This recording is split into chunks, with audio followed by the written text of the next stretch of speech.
And welcome, my friend. In this video, we are going to continue our discussion of the concept of mixture, where we basically take elements from the major and minor scale and basically mix them together. So in an earlier video, I introduced the flat third or the usage of the flat sixth note within a major scale. Now this time we're going to flip that around and we're going to introduce a sharp third inside of a natural minor scale. So the natural minor scale, we're going to do a G natural minor scale. It goes like this. And many of you have heard that, recognize it.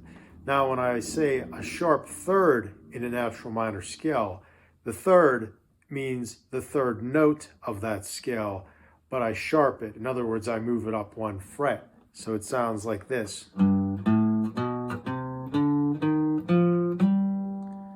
I think that's pretty cool. So in any case, that is what I'm talking about by the sharp third in the natural minor scale. Also, there is a term for it, and if you're musically inclined, you may have come across this one. And it's one that I don't hear that often, but it's also termed the Picardy third. That's right, Picardy third. All right. And as you heard in that example that I did, the usage of that came in the very last chord that I strummed, which was a G major chord.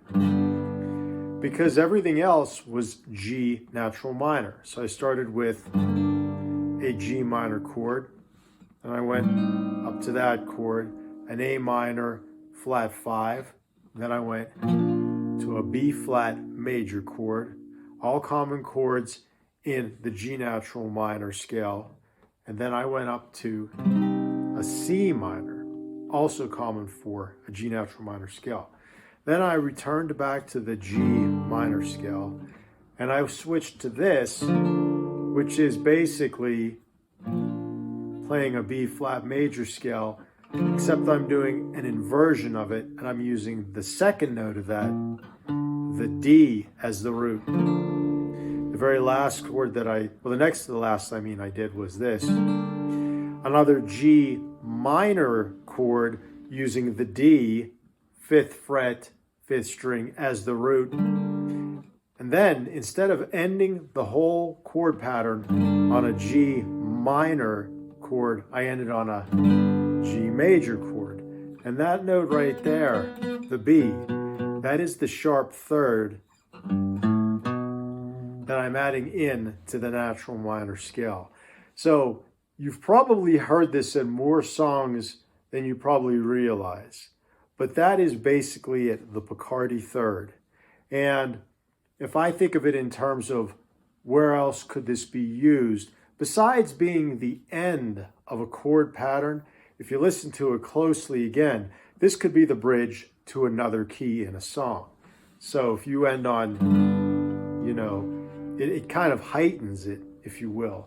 So if you switch to a G major chord at the end of a G minor pattern, you could take that to a whole host of different places. Naturally, you would think a C major, So you end your pattern, and